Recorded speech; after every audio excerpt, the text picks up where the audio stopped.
Sobre o capítulo 3, nós iniciaremos a abordagem das leis da natureza, o poder de Deus e do homem e a síntese da cristandade medieval. O autor, Wayne Morrison, ele já começa dizendo que o homem é um produto das causas e que a gente não tem uma previsão do fim dessas causas. Então, a gente não tem noção do fim que elas estariam atingindo. Wayne Morrison, ele também diz que o homem, ele não leva nada além do túmulo. Então, a sua história morre com você. E ele também acredita que o homem e a cultura são uma disposição inusitada dos átomos. A ascensão do universalismo com o declínio das cidades e estados gregas, ela aconteceu porque as cidades-estados, elas trouxeram consigo o nascimento da filosofia ocidental. Quando essa filosofia é eliminada, a gente tem, em primeiro lugar, um vazio e, posteriormente, a gente também vai ter a oportunidade da filosofia subsequente, que será a filosofia universalista, diferente da anterior, que era uma filosofia grega clássica de cenário e também de fronteiras, que saiu da caverna, mas agora a gente vai ter o homem além de um animal político. A gente vai ter o homem como um indivíduo. As suas relações, a sua vida, tudo isso constituirá um mundo. A filosofia do estoicismo, ela vem buscando o bem-estar individual e também a autossuficiência. Os estoicos, eles procuravam a felicidade através da sabedoria para determinar o que estaria dentro do controle do homem e o que estaria além dessa fronteira, e eles teriam que aceitar. Eles acreditavam que o estoicismo era uma abordagem da vida e que nela você teria o controle das emoções e a aceitação do seu destino. Agora, sobre a ideia da humanidade como protagonista do drama cósmico. O autor, ele acredita que o homem, ele carrega uma centelha do divino dentro de si e que a alma humana é dividida em corporal e racional. Ela tem a capacidade de controlar a ordem das coisas e também de determinar o seu lugar no mundo. A partir dessa ordem racional, a gente teria as leis de existência, e essas leis de existência, elas formariam o direito natural. Segundo o autor, cada pessoa tem um papel no mundo, e esse papel é individual e nós só podemos interferir no nosso. É impossível eu chegar e interferir no seu papel.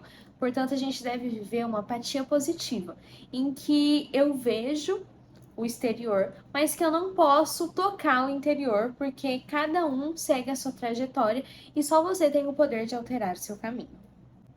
Agora, a resposta dos céticos à ideia do conhecimento como guia das atividades humanas. Para os céticos, todas as pessoas que buscavam a verdade, elas se tornavam dogmatistas. Por quê? Ou essas pessoas, elas acreditariam que encontraram a verdade totalmente, o que eles consideravam impossível, porque você sempre estaria numa busca pela verdade. Ou essas pessoas acreditariam que seria impossível encontrar a verdade. E para os céticos, a verdade era o objetivo final, só que essa verdade ela ia muito além do entendimento humano. Sobre a abordagem do estadista romano Cícero, ele acreditava que o homem atingiria sua mais alta realização pelo uso do conhecimento nas atividades cotidianas.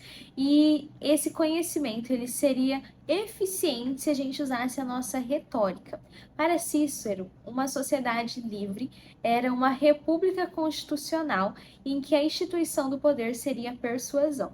Ele acreditava que a gente deveria considerar primeiro o direito natural e depois o direito positivo criado pelos homens. Para ele também, a justiça era o direito e o direito era guiado pela razão.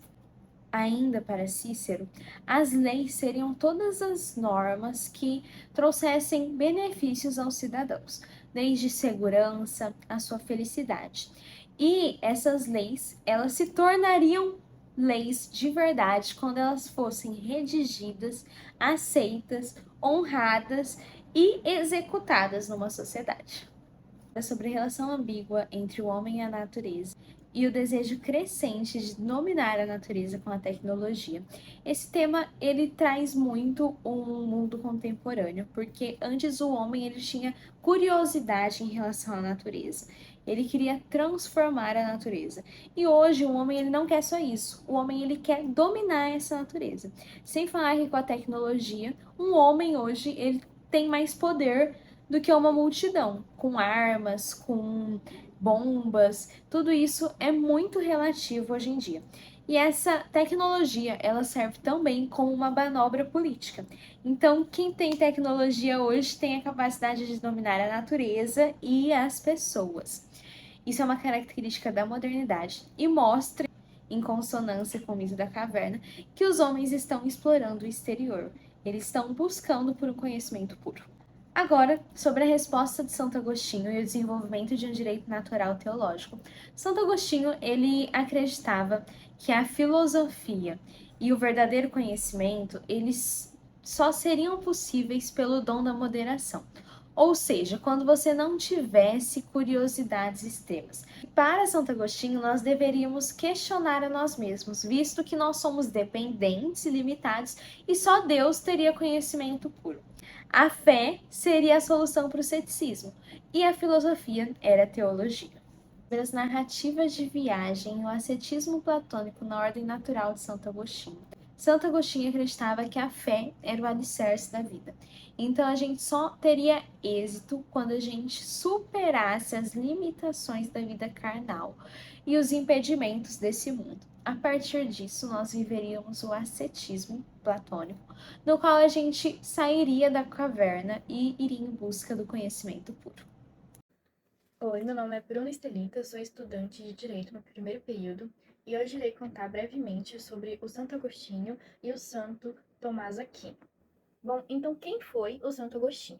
O Santo Agostinho, ele defendia sobre a ideia do pecado original e também ele defendia sobre a teoria da predestinação. O que seria essa teoria? Essa teoria, ela diz que o destino da vida humana, ela é planejada por Deus. Vou mencionar alguns dos aspectos pelo qual ele ficou conhecido e também foram abordados no livro. Ele se baseava na teoria estoica da difusão do princípio da razão. Outro aspecto também está relacionado ao direito natural, que é descrito como a questão intelectual do homem, na verdade de Deus, ou na lei eterna de Deus. As leis temporais, elas devem estar de acordo com o princípio do direito natural, que deriva do direito eterno. Mais para frente eu vou explicar o que seria esse direito natural, direito eterno, e tem outros tipos de direito. São 4 tipos de direito. O que seria essa lei eterna, né? Outro tipo de lei que também é abordada no livro. A lei eterna, ela é a razão e a vontade de Deus cristão pessoal. É a razão de Deus no comando da regularidade. O Estado político, para Santo Agostinho, é parte de um todo maior, que observa as exigências de uma justiça de maior amplitude. É também abordado no livro sobre a questão de justiça, em que várias justiças não seriam descritas como, por exemplo, uma justiça só aplicada para todos. Lá é exemplificado melhor, porém, por conta do tempo, vou tentar frisar só os pontos principais. Outro santo que também é abordado é o Santo Tomás Aquino. O Santo Tomás Aquino, ele foi um teólogo que é descrito como aquele que cristianizou Aristóteles. Ele enfatiza que os erros de nossos pontos de partidas básicos, eles podem afetar radicalmente na nossa vida e que desse modo pode nos levar a relações falsas com Deus. Outra coisa que ele defende também é sobre o que seria o cosmos. O cosmo, para Santo Aquino, seria a hierarquia das coisas combinadas em uma grande cadeia do ser. O que seria pecar, né? Como já foi falado que Santo Agostinho também tinha essa questão. Para Santo Aquino, pecar seria agir com imperfeição, seria o ato de não ser perfeito. Para ele, é descrito como pecado. Tanto a origem quanto o fim último da existência humana estão em Deus. São dois santos, né? Que colocam muito sobre a questão da religião nos seus aspectos principais. Ele também aborda sobre a questão do apetite concupiscente e o apetite irracível. E em universal, o em universal, né, não se encontra nas coisas criadas, mas sim em Deus e o bem supremo. Voltando para São Agostinho, ele aborda agora sobre a questão da ideia agostiniana da existência social dividida entre duas cidades e sua filosofia histórica. Bom, o que seriam essas duas cidades? Essas duas cidades elas são descritas como uma sendo a cidade de Deus e outra uma cidade humana, a qual não tem essa questão de Deus em si. Seriam dois tipos de amor, habitando em duas cidades, em que uma delas consiste aqueles que vivem segundo os critérios humanos, os critérios da humanidade, do mundo, e a outra consiste em se submeter às vontades divinas, às vontades de Deus. Alguns dessa cidade amam a Deus e outros amam a si próprio ou ao mundo, como já mencionado. A cidade de Deus, ela fica sendo como a igreja, ela é representada pela igreja. Já a cidade terrena, a cidade do mundo, a cidade dos humanos, ela fica sendo como o Império Romano. O que se faltava em Roma, então, para ela não ser essa cidade de Deus? O que faltava em Roma era uma verdadeira justiça, que ela só poderia ser possível de ser alcançada se unindo ao amor de Deus. E é por isso que elas se distinguem. E para São Agostinho, uma verdadeira sociedade, ela se consiste em uma associação de seres racionais que são unidos por um acordo unânime a propósito das coisas que amam. E o que seriam esses tipos de leis da qual eu já mencionei anteriormente? Existem 4 tipos de leis que são abordados, sendo elas a lei natural, a lei humana, a lei eterna e a lei divina. Como a gente pode descrever cada uma delas? A lei natural, ela é aquela lei comum. Ela é comum a todos os homens e os animais enquanto seres da natureza. Já a lei humana, ela é a lei puramente convencional e relativa, assim como altamente contingente e que deve procurar refletir o conteúdo da lei eterna na lei natural. Então, a lei eterna e a lei natural, elas estão atreladas juntamente com a lei humana. E o que seria a lei eterna, como já mencionado? Ela é uma lei que é promulgada por nada menos do que Deus, que ele é aquele que tudo ordena, em que tudo está e em que tudo rege. E por último, a lei divina, que depende da fé, isto é, para que vincule a consciência da própria pessoa. Então essa lei divina, ela depende muito se a pessoa ela consiste em fé, seja em religião. Bom, e por último, eu irei explicar e diferenciar o que seriam, no caso, esses apetites que são descritos como irracível, sendo aquele que é descrito como algo mal, algo que é temível. O irracível, ele é repelido, né, no caso, que é percebido como prejudicial, como doloso e maligno, o qual a alma do humano resiste às causas de corrupção e aos agentes contrários a que impõe um obstáculo à aquisição daquilo que se convém. Já o concupiscível, ele é descrito como algo bom, algo que alegra, é um prazer da vida ligado às coisas positivas. No caso, quando o homem é atraído para objetos que são vistos como prazerosos e bons, como é descrito no livro. É aquele pelo qual a alma é absolutamente inclinada, por ser consequência de apreensão sensitiva, que busca lhe conver a uma ordem de sentidos de que algo pode fugir, algo que pode lhe prejudicar, mas também é visto como algo bom. Olá, meu nome é Ana Lúcia e vou explicar sobre a concepção tomista do Estado. O homem é um animal político. Essa frase de Aristóteles reverbera na concepção de São Tomás de Aquino porque ele disse que o Estado seria uma instituição que deriva da natureza social do homem. E sobre esse ponto da natureza social, ele se diverge de Santo Agostinho, porque, segundo Santo Agostinho, o Estado seria, na verdade, um produto da pecaminosidade do homem. Mas para São Tomás, ele diz que mesmo em um estado de inocência, o homem teria vivido em sociedade, que Deus teria instituído o Estado para ser instrumento de expressão dessa natureza social do homem. E que o objetivo desse Estado seria assegurar o bem comum, mantendo a paz, organizando atividades, promovendo recursos para a manutenção da vida e tirando obstáculos que atrapalhem, na medida do possível, o bem viver. Sobre esse quarto aspecto, São Tomás de Aquino quis dizer que o governante ele tem que ter consciência do fim espiritual, que ele devia evitar obstáculos que atrapalhem a vida espiritual e que, embora a vida espiritual, a espiritualidade seja de competência da igreja, o governante deveria ter consciência dela, não deveria ignorar. E como é que esse Estado assegura tudo isso? Por meio das leis, sendo que o Estado é uma fonte de direito humano. Mas é muito pautado no livro que, embora seja de direito humano, é importante que elas estejam respeitando as leis naturais, porque senão elas seriam uma perversão jurídica. E o legislador, vale lembrar que ele tem autoridade a partir de Deus, que segundo São Tomás de Aquino seria a fonte de toda autoridade. Esse Estado subordinado à Igreja de Tomás de Aquino foi alvo de questões como O que aconteceria se a ligação entre terra e céu se rompesse? E se a filosofia se opor à teologia, como essa reagiria? E ainda crítica sobre o direito natural tomista. Porque como ele poderia verdadeiramente conhecer esse direito? Esse direito poderia ser livre das ideias do autor? Aqui tem alguns exemplos, vou botar no slide, de frases, que são de 3 exemplos que o livro dá, de direitos que seriam naturais para o homem.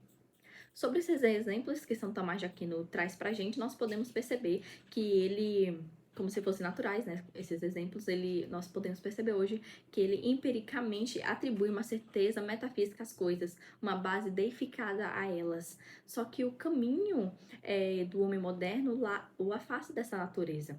Nietzsche foi mencionado no começo desse capítulo, criticando as doutrinas teológicas do direito natural, porque elas serviam para apenas oferecer, segundo ele, uma segurança existencial, apaziguar os mistérios do cosmos.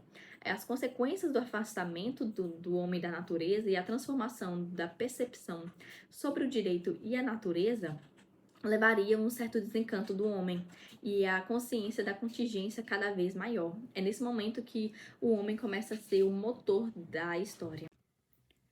Esse capítulo 4 vai falar majoritariamente ali de Hobbes. Ele inicia falando sobre Shakespeare, mas precisamente a peça que ele fez sobre Hamlet, porque essa peça tem um contraste, tem um embate entre gerações, porque o pai de Hamlet e até Fortinbras, eles vivem num mundo preto e branco, eles tinham influência de valores medievais e tinham concepção teológica de um cosmo indivisível, o mundo e o céu unidos por uma cadeia de causa, efeito e consequência. Mas Hamlet se vê como um homem capaz de escolher.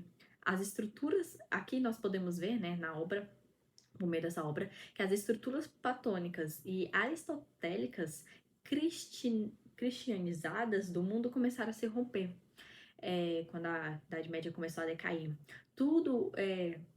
E esse decaimento começou ali na obra de Maquiavel, porque ele não vai ter papas na língua para falar sobre um humanismo cívico. Ele criticava mesmo a cristandade, que achava graça na humildade, na inferioridade, no desprezo das coisas terrenas, e para ele, os povos antigos, eles sim tinham uma grande... valorizavam a alma, a grandeza da alma. Ele vai falar isso em uma das suas obras de discursos. E no Príncipe, que é a mais conhecida dele, ele inclusive diz que a religião, o príncipe deveria se apropriar da religião para ser bem visto, para a formalidade, porque a religião era importante sim, apenas para manter ali a sociedade coesa, unida, mas que o príncipe poderia ser um hipócrita, que isso não seria um problema, porque ele teria, de um jeito ou de outro, sendo amado, sendo temido, atingindo o seu fim. Maquiavel, o livro fala que ele desconcertou a imagem estabelecida do cosmos. E sobre, depois que Maquiavel introduz isso, nós vemos Hobbes, que ele começa com o Leviatã, que ele nasce num contexto de caos. Tá tendo a guerra civil inglesa, e a mãe dele, ele fala, né, que a mãe dele deu a luz a ele e deu a luz aos gêmeos, a ele e ao medo.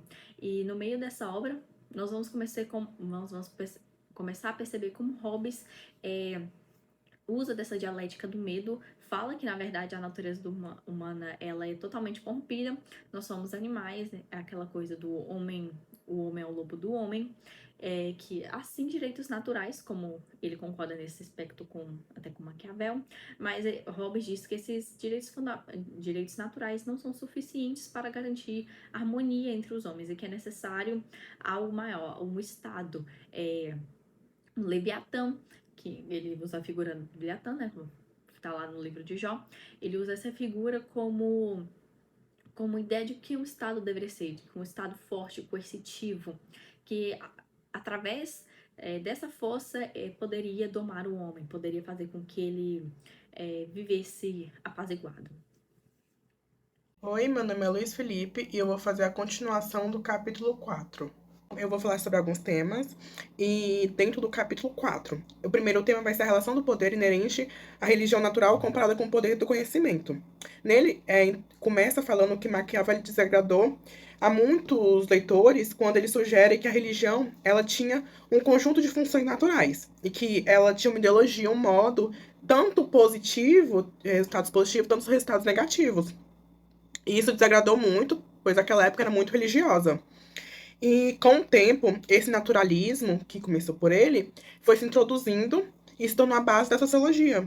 E também, por conta da sociedade onde Hobbes vivia, começou a introduzir, né, na sociedade aquele pensamento intelectual do naturalismo. Bom, o naturalismo, ele admite sim que a religião ela tem algum fundamento, mas ele não admite que existe algo além da natureza, que existe o sobrenatural. Para ele, a religião ela é feita pela mente e ela faz que continue a ter a manutenção do poder naquela sociedade. Para os naturalistas, Deus ele não é o artifício, ele não é o motor primeiro, diferente para os cristãos, que já é o motor primeiro, que já tem que Deus é a perfeição pura. Para os naturalistas, não. Deus, ele não é esse motor primeiro. E para eles, é por conta disso que muitas sociedades têm anunciadores da verdade, que a verdade apenas é o que eles falam. Para Hobbes, a religião ela tinha causa de assombro, de temor que ela causava nas pessoas.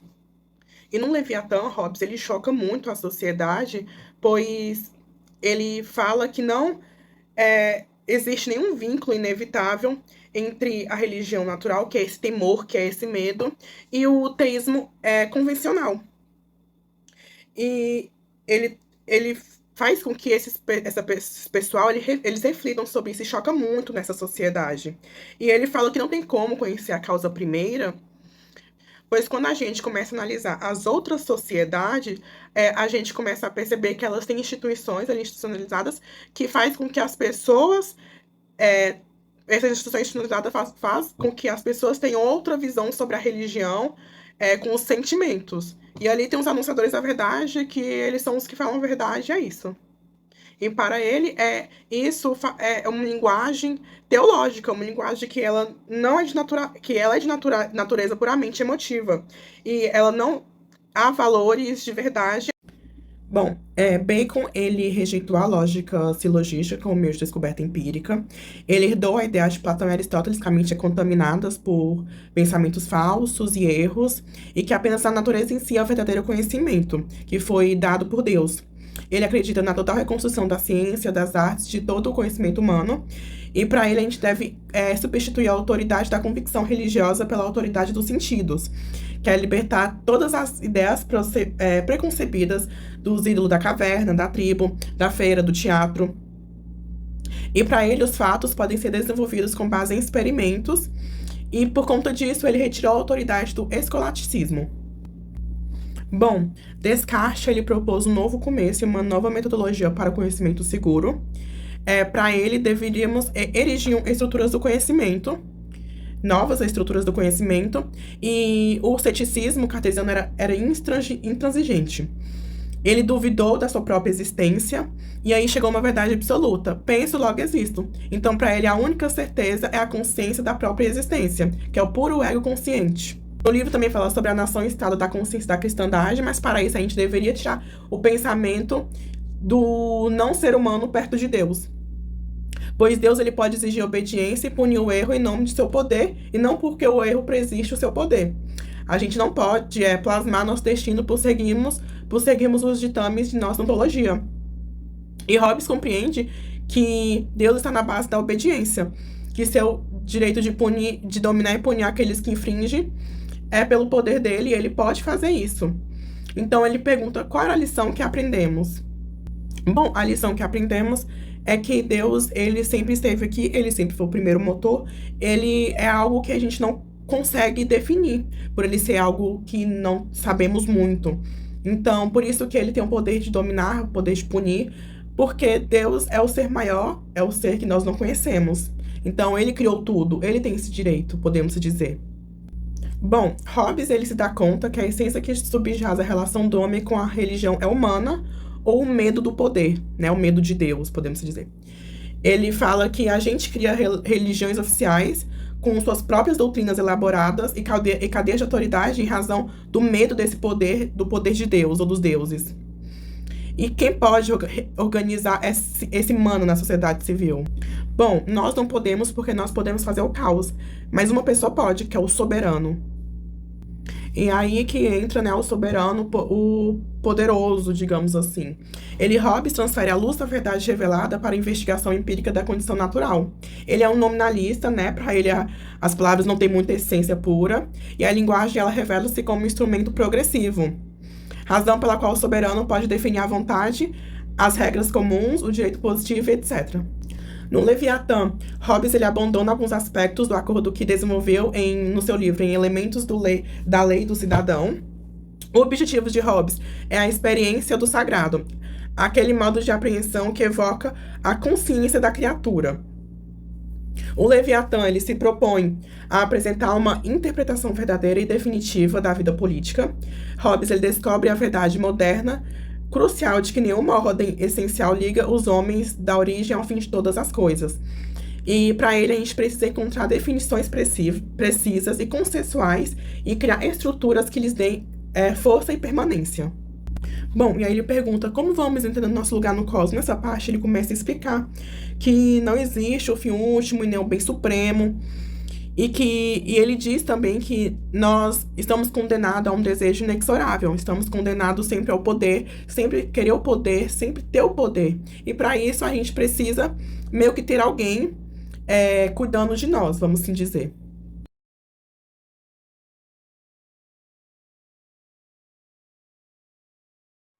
Bom dia, professor. Eu me chamo Pedro Lucas Ferreira Gama, sou aluno do primeiro período do curso de Direito da Unitins e eu estou aqui para falar um pouco na disciplina de Filosofia Jurídica sobre Thomas Hobbes e o direito secular.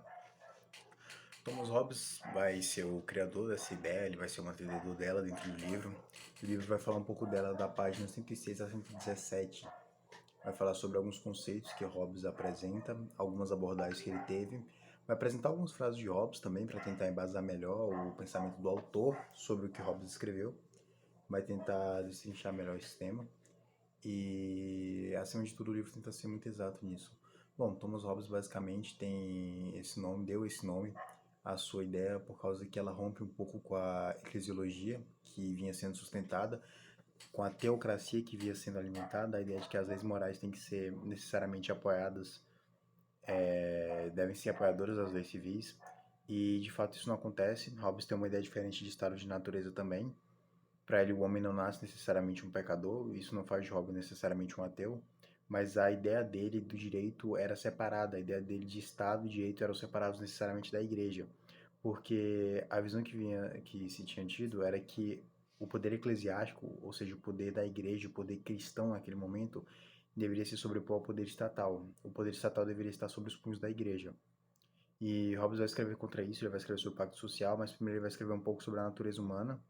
Ele vai escrever que o ser humano, os seres humanos nascem iguais, entre aspas, em alguns quesitos, e o principal quesito deles é que não existe nada que possa dizer que eu realmente sou superior ao outro ser humano quando eu nasço, porque teoricamente eu tenho as mesmas quantidades de corpo, as mesmas quantidades de membros que ele, intelecto e etc. Mas apesar dos seres humanos nascerem iguais, os seres humanos também são iguais nos seus sonhos. O fato de termos objetivos iguais e traçarmos o mesmo caminho e sermos iguais, colocando que ninguém está melhor do que ninguém, faz com que hajam conflitos, competições, guerras, brigas, porfias e etc. Hobbes vai definir isso também como uma ideia de estado de natureza. No estado de natureza de Thomas Hobbes, o homem é o lobo do próprio homem. Isso aí já é um pouco mais exterior ao livro, mas o que ele queria dizer que o homem é o lobo do próprio homem? Veja, na ideia de estado de natureza de Hobbes, eu não tenho nenhuma segurança, nenhuma garantia de segurança. Então, se o meu vizinho quiser me matar, ele me mata. Então, não tem como eu me preocupar com a ideia de progresso quando eu estou constantemente preocupado com a ideia de sobrevivência. O progresso só existe depois da sobrevivência, a filosofia só existe depois da vida. Para Hobbes era um perigo essa ideia, ele compara com o modo como os indígenas viviam, constante guerra, uma tribo com a outra, briga e etc. E ele achava que tinha que ter uma entidade, um poder dominador. Hobbes vai escrever sobre esse poder dominador e ele vai chamar esse poder o autor do livro vai chamar de o Deus mortal, entre muitas aspas também, que é a ideia do Estado, um ente soberano que seria formado pelo próprio povo, e esse ente soberano formado pelo próprio povo teria um, um ser ali representando todo o povo que seria legítimo. Esse ser seria legítimo e as decisões dele seriam legítimas. E depois que Hobbes escreve isso, ele vai falar um pouco sobre as leis. Escrevendo sobre as leis, Thomas Hobbes vai falar que a lei moral ser seguida não significa que a lei civil vai ser seguida. Ou a lei civil ser seguida não significa que a lei moral vai ser seguida. Porque a ideia de moralidade, ela pode estar de acordo com cada local em que uma pessoa nasce. Então veja bem, a preocupação de Hobbes aqui não era uma ideia de pecado da religião, não era uma ideia de moralidade religiosa. A preocupação dele é que essa sociedade ia se manter com o tempo ou não. A preocupação dele aqui era com a violência. E quando ele vai falar sobre o pacto social, Thomas Hobbes entende que o único direito de natureza que nós possuímos é o direito de proteger a nossa vida. Ele fala que nós devemos usar todo o nosso poder para proteger a nossa vida da forma que nós acharmos melhor. Ele não entende a propriedade privada ou a posse do algo de algum local como um direito inalienável, um direito com o qual eu já nasci. Isso não acontece na visão de Thomas Hobbes. Veja, o único direito que ele acredita nisso é o direito da vida, e todos os outros direitos provêm do pacto social, da ideia do pacto social. E o pacto social seria a ideia dos acordos, e Thomas Hobbes entende que dentro do pacto social, um homem pode trocar de direitos com outro homem, um pode passar e se submeter. Como é o caso, por exemplo, de uma empresa em que eu cedo a minha força, o meu trabalho e o meu tempo para poder gerar lucro para o meu chefe, e uma parte desse lucro ele me recompensa. Eu peguei um exemplo aqui, eu não sei se está totalmente certo. Se estiver errado, me corrija, por favor. Mas veja, depois que Hobbes vai escrever isso, o autor do livro que a gente está lendo, ele vai colocar que Hobbes teve um postulado, e o Leviatã é algo muito significativo, porque no livro de Apocalipse, no livro de Jó, o Leviatã ele é dito como um monstro que nasce das águas e vai para a terra e representa grandes povos. O Leviatã ele tem essa formação de estado porque ele representa poder. Ele é a besta que sai do mar. E quando Hobbes vai falar isso, ele utiliza de figuras cristãs o tempo todo para tentar passar uma imagem de um estado que está, entre aspas, se libertando dessa visão religiosa e tentando andar com as próprias pernas. Um estado que posteriormente a gente vai entender como um estado laico.